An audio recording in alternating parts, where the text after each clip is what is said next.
Magandang araw po sa inyong lahat. Mga ka-confess, nakakapanibago ang pakiramdam na magbabahagi na naman ako ng isang kwentong siguradong tatatak sa inyong mga puso at magbibigay ng malalim na aral tungkol sa pagpapahalaga sa ating mga tunay na kayamanan. Paalala po mga ka-confess, ang kwentong inyong mapapakinggan ay katang-isip lamang at nilikha para sa layunin ng libangan at pagbibigay aral. Anumang pagkakatulad sa mga tunay na tao, lugar o pangyayari ay nagkataon lamang at hindi sinasadya. Babala po mga ka-confess, ang kwentong ito ay naglalaman ng mga temang hindi angkop para sa mga bata. Gabay ng magulang ang mahigpit na kinakailangan. At ngayon simulan na natin ang ating kwento. Dear Ate J, itago mo na lamang ako sa pangalang Marga. Ang buhay namin ni Nico ay nagsimula sa isang maliit na apartment sa Makati, puno ng pangarap at pagmamahalan. Si Nico ay isang masipag na inhinyero na laging inuuna ang kapakanan namin ng aming anak na si Pipa. Masaya kami sa simpleng pamumuhay hanggang sa dumating ang proyekto kung saan nakilala ko si Romeo, isang arkitekto na may karisma na mahirap tanggihan ng sinuman. Madalas kaming magkasama sa mga meeting hanggang sa nauwi ito sa mga kapehan na kalaunan ay naging mga hapunan na hindi alam ni Nico. Doon nagsimulang mabuo ang isang mapanganib na laro sa aking isipan. Unti-unting nagbago ang aking prioridad dahil sa atensyong ibinibigay ni Romeo sa akin. Isang bagay na tila nawala na sa routine namin ni Nico. Pakiramdam ko ay muli akong naging dalaga, nakakalimutan ang mga gawaing bahay at ang aking mga obligasyon bilang isang ina. Tuwing uuwi ako sa aming bahay, ramdam ko ang bigat ng pagsisinungaling, ngunit mas matimbang ang excitement na nararamdaman ko kapag kasama ko si Romeo. Hindi ko napansin na unti-unti ko nang ginigiba ang pundasyon ng aming tahanan dahil lamang sa isang pansamantalang saya na wala namang malinaw na patutunguhan sa hinaharap. Isang gabi, matapos ang isang mainit na pagtatalo namin ni Nico tungkol sa aking pagiging laging wala sa bahay, nagpa siya akong lumabas at makipagkita kay Romeo. Pumunta kami sa isang bar sa Bonifacio Global City kung saan tila walang ibang tao sa paligid kundi kaming dalawa lamang. Sa bawat baso ng alak na aming iniinom, mas lalong lumalalim ang aming pag-uusap at mas lalong lumalapit ang aming mga katawan. Nawala ang aking katinuan, nilamon ako ng damdamin at ng pagkakataon nang hindi iniisip ang posibleng maging epekto ng aking mga ginagawa sa aking asawa at sa aking anak. Hindi ko akalain na sa kabila ng aking pag-iingat, may isang taong nakakita sa amin sa labas ng bar na iyon. Si Olga, ang dati kong kaibigan na naninirahan din sa Makati, ay nakita kami ni Romeo sa isang madilim na sulok habang naglalambingan ng hindi nararapat. Ang balita ay mabilis na kumalat at hindi nagtagal ay nakarating ito sa pandinig ng aming mga magulang at kaibigan. Ang aking mundo na binuo ko ng ilang taon ay nagsimulang gumuho nang maramdaman ko ang lamig ng pakikitungo ni Nico sa akin pag-uwi ko ng gabing yon, dala ang pangamba at takot. Alam ko sa sarili ko na may mali akong nagawa, pero sa halip na umamin, mas pinili ko ang manahimik at magpatuloy sa aking pagtatago. Ang bawat haplos ni Nico sa akin ay tila isang sumpa na nagpapaalala sa akin ng aking pagkakamali. Nakikita ko ang pagod sa kanyang mga mata, ang pagod na idinulot ko dahil sa aking pagiging makasarili. Si Pipa naman ay tila nakakaramdam ng tensyon sa bahay, palaging tahimik at umiiwas sa aming dalawa, na lalong nagpapabigat sa aking konsensya at nagpaparamdam sa akin na ako ay isang masamang ina at asawa. Sa bawat araw na lumilipas, mas lalong nagiging komplikado ang sitwasyon sa pagitan namin ni Romeo na ngayon ay nagsisimula na ring manghingi ng desisyon sa akin. Gusto niya na iwan ko na si Nico para magsama kaming dalawa, isang bagay na hindi ko kayang gawin dahil ayaw kong mawala ang aking pamilya. Nagsimula nang maging mapilit si Romeo, tinatawagan ako sa madaling araw at pinapadalhan ng mga mensahe na kung mababasa ni Nico ay tiyak na wakas na ng aming pagsasama. Ang aking tahimik na buhay ay naging isang bangungot na kailangang gisingan agad. Napagtanto ko na ang ginagawa ko ay hindi na lamang basta pagkakamali, kundi isang malaking kasalanan sa aking pamilya. Ang bawat hakbang ko ay nagdadala sa akin palayo sa aking mga mahal sa buhay, at ang bawat desisyon ko ay lalong nagpapalala sa aking kalagayan. Kailangan kong gumawa ng paraan para itama ang lahat bago pa mahuli ang lahat. Ngunit paano ko sasabihin ang katotohanan kay Nico nang hindi siya tuluyang nasasaktan o tuluyang nawawala sa aking piling?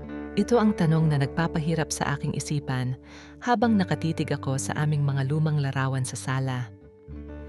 Sa huli, napagtanto ko na ang bawat pagkilos ko ay may katapat na konsekwensya, at ang aking pagtataksil ay hindi kailanman magiging solusyon sa aking mga problema. Ang pamilya ay isang biyaya na dapat ingatan at alagaan, hindi isakripisyo para sa pansamantalang kaligayahan na hatid ng ibang tao. Ang sakit na aking nararamdaman ay bunga lamang ng aking sariling kagagawan. Sa gitna ng aking mga pagkakamali, natutunan ko ang halaga ng katapatan at pagtitiwala, mga bagay na muntik ko nang sirain dahil lamang sa aking kahinaan bilang tao sa gitna ng mapanuksong mundo. Dahil sa takot na mabunyag ang lahat sa Makati, nagpasya kaming magbakasyon ni Nico sa Cebu upang sana ay maayos ang aming samahan. Akala ko ay doon magiging maayos ang lahat, ngunit dala-dala ko pa rin ang aking sikreto na parang isang mabigat na bato sa aking dibdib. Habang nasa isang resort sa Mactan, palagi akong nakatanggap ng mensahe mula kay Romeo na humihingi ng paliwanag sa aking pananahimik. Hindi ko alam kung paano siya tatanggihan nang hindi nagdududa si Nico, kaya naman ay naging lalong matindi ang aking pag-aalala habang sinusubukang ngumiti sa harap ng aking asawa. Isang hapon, habang naglalakad kami sa tabing dagat kasama si Pipa, nakita ko si Ramil, ang kapatid ni Nico na nakatira sa Cebu, na papalapit sa amin. Nakita ko ang takot sa kanyang mga mata nang magtama ang aming paningin, tila may alam siya sa aking mga lihim na gawain sa Maynila. Nagsimula siyang magtanong tungkol sa trabaho ni Romeo, na lalong nagpainit sa aking pakiramdam at nagpalakas ng aking kaba. Alam ko na hindi magtatagal at malalaman na ni Nico ang katotohanan kung patuloy akong magsisinungaling sa kanyang pamilya. Kaya naman ay mas lalong naging maigting ang sitwasyon sa aming bakasyon. Sa gabi, habang tulog na si Nico at Pipa, lihim akong lumabas ng aming kwarto para kausapin si Romeo sa telepono sa huling pagkakataon. Sinabi ko sa kanya na tapusin na ang lahat dahil hindi ko kayang iwan ang aking asawa at anak, ngunit hindi siya pumayag. Sinimulan niya akong bantaan na ilalantad ang lahat sa aking asawa kung hindi ako susunod sa kanyang kagustuhan. Ang banta na iyon ang nagpakilig sa aking puso sa maling paraan. Habang nanginginig ang aking buong katawan sa takot na baka sa isang iglap ay mawala sa akin ang lahat ng aking pinangarap. Hindi ko napansin na nakasunod pala sa akin si Ramil at narinig niya ang lahat ng aking sinabi sa telepono. Lumapit siya sa akin at kinausap ako ng seryoso. Binibigyan ako ng babala na ang kanyang kuya ay hindi karapat-dapat tratuhin ng ganoon. Ramdam ko ang galit at pagkadismaya sa kanyang boses na nagpapatunay na ang ginagawa ko ay hindi lamang nakakasakit kay Nico kundi pati na rin sa buong pamilya. Nagsimula na akong umiyak sa harap ni Ramil. Inaamin ang aking mga pagkakamali at humihingi ng tulong para maayos ang aking magulo at madilim na buhay ngayon. Sinabihan ako ni Ramil na kausapin si Nico at aminin ang lahat dahil mas mabuting malaman ang katotohanan kaysa mabuhay sa kasinungalingan. Sumang-ayon ako sa kanyang mungkahi, bagamat takot ako sa magiging reaksyon ni Nico kapag nalaman na niya ang lahat. Ang bawat sandali sa Cebu ay naging isang pagsubok sa aking katatagan, habang sinusubukan kong tipunin ang aking lakas ng loob para harapin ang aking asawa. Ang ganda ng dagat at ang simoy ng hangin ay hindi sapat para pagaanin ang aking nararamdaman habang inihahanda ko ang aking sarili sa darating na matinding kaganapan. Kinabukasan, habang nasa isang masarap na kainan sa lungsod, naghanap ako ng tamang pagkakataon para magtapat kay Nico. Nakita ko si Nico na masaya habang nagkwekwento tungkol sa aming kinabukasan. na lalong nagpasakit sa aking puso dahil alam ko na ang aking sasabihin ay sisira sa kanyang nangiti. Huminga ako ng malalim, pinipigilan ang aking luha habang iniisip ang bawat salita na aking sasambitin para maipaliwanag ang aking pagkakamali. Ang aking mga kamay ay nanginginig sa ilalim ng mesa habang ang aking mga mata ay nakapako sa mukha ni Nico na puno ng pagmamahal at tiwala na hindi ko deserve.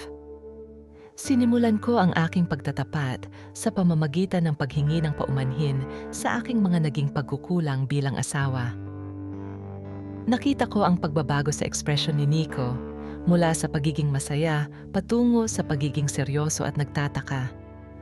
Unti-unti kong inilahad ang lahat mula sa pagkikita namin ni Romeo hanggang sa mga pagkakataong muntik ko nang ipagpalit ang aking pamilya para sa kanya. Ang bawat salita na lumalabas sa aking bibig ay tila isang kutsilyo na humahawi sa aking sariling puso habang hinihintay ko ang kanyang magiging tugon sa gitna ng aking mga pag-amin.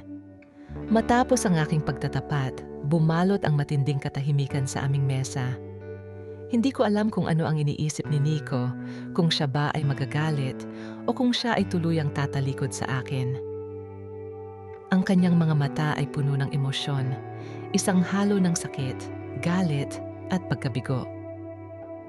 Nakita ko ang pagtulo ng isang luha sa kanyang pisngi na nagpapatunay na ang aking ginawa ay nag-iwan ng malalim na sugat sa kanyang pagkatao.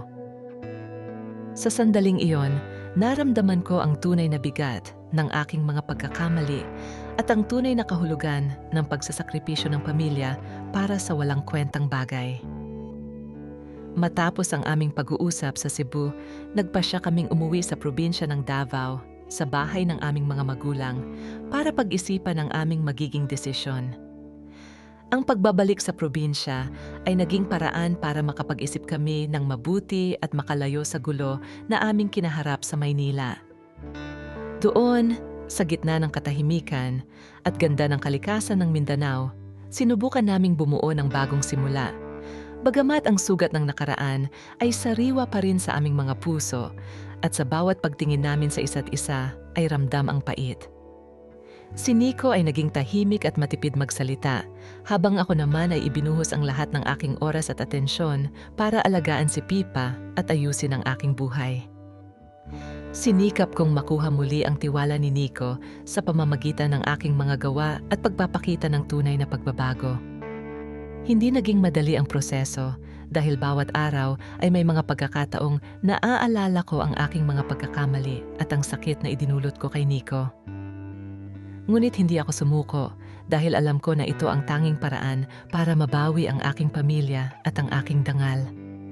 Madalas kaming bisitahin ng aking matalik na kaibigan na si Paula na nagbibigay ng payo at lakas ng loob sa akin sa bawat pagsubok na aking kinakaharap. Siya ang nagsisilbing gabay ko para manatiling matatag at hindi bumalik sa mga maling desisyon na dati kong ginawa. Sa tulong ni Paula, unti-unti kong natutunan ang pagpapahalaga sa bawat oras na kasama ko ang aking asawa at anak. Napagtanto ko na ang pamilya ay hindi basta-basta nawawala, kundi dapat pinapahalagahan at inaalagaan sa bawat araw na lumilipas para manatiling matatag at masaya. Isang araw, nakatanggap ako ng mensahe mula kay Romeo na humihingi ng huling pagkakataon para magkausap kami ng personal. Sa pagkakataong ito, hindi na ako nagdalawang isip at agad ko itong ipinakita kay Nico para ipakita sa kanya na wala na akong itinatago at tapos na ang lahat sa amin ni Romeo. Ang aksyong iyon ay nagpabago sa tingin ni Nico sa akin at nagsimula na siyang magtiwala muli sa aking sinseridad. Sa wakas, naramdaman ko ang paggaan ng aking pakiramdam dahil alam ko na sa wakas ay naging matapat na ako sa aking asawa. Unti-unti, bumalik ang sigla sa aming tahanan sa Davao at nagsimula kaming muling magplano para sa aming kinabukasan na may tiwala at pag-ibig sa gitna. Ang bawat gabi ay naging pagkakataon para mag-usap at magplano at ang bawat umaga ay naging pagkakataon para ipakita ang aming pagmamahalan. Si Pipa ay naging mas masayahin na nagpapatunay na ang aming pagbabago ay nakakaapekto rin sa kanya ng positibo. Ang aming pamilya ay naging mas matatag kaysa noon dahil natutunan naming harapin ang bawat pagsubok ng magkasama at ng may pagtitiwala sa isa't isa. Natutunan ko na ang pamilya ay isang mahalagang bahagi ng ating buhay na dapat nating ingatan at alagaan ng higit sa lahat. Ang pagkakamali ay bahagi ng ating pagkatao, ngunit ang mahalaga ay ang ating kakayahang tumayo, matuto at magpatuloy sa buhay ng may tamang aral. Hindi naging madali ang landas na aking tinahak, ngunit ito ang nagbigay sa akin ng lakas at determinasyon para maging mas mabuting asawa at ina. Ang aking karanasan ay nagturo sa akin na ang tunay na kaligayahan ay matatagpuan sa pagmamahal ng ating pamilya at sa katapatan sa ating sarili. Sa pagtatapos ng aming kwento, masasabi ko na ang pagtataksil ay isang mapanirang gawi na hindi dapat pasukin ng sinuman. Ang tunay na pag-ibig ay hindi natatagpuan sa labas ng ating pamilya, kundi sa loob nito, sa bawat pagsubok na ating hinaharap ng magkasama. Ngayon masasabi ko ng buong puso na handa na akong harapin ang anumang pagsubok na darating sa aming pamilya dahil alam ko na kasama ko ang taong mahal ko at ang aming anak. Ang aming kwento ay isang patunay na ang pagmamahalan ay kayang paghilumi ng anumang sugat, basta't may tiwala at katapatan. At yan ang kwento ni Marga, isang lihim na minsan ay mahirap itago, pero sa huli ay nagbigay ng aral at katotohanan sa kanyang puso. Mga ka-confess, dito na nagtatapos ang ating kwento. Maraming salamat sa inyong pakikinig at pagsama sa amin mula simula hanggang dulo. Sana ay may napulot kayong aral, inspirasyon, o kahit konting saya sa ating ibinahaging kwento ngayon. Kung nagustuhan ninyo ang kwentong ito, huwag kalimutang i-like, i-share, at higit sa lahat ay mag-subscribe dito sa aming YouTube channel na Tagalog Wild Confession para sa mas marami pang kwentong kapanapanabik, nakakakilig, at minsan ay nakakagulat. At huwag din kalimutang i-follow ang aming Facebook page na Tagalog Wild Confession para lagi kayong updated sa mga bagong uploads at kwentuhan. Hanggang sa susunod nating kwentong Tagalog Wild Confession, ingat kayo palagi mga ka-confess.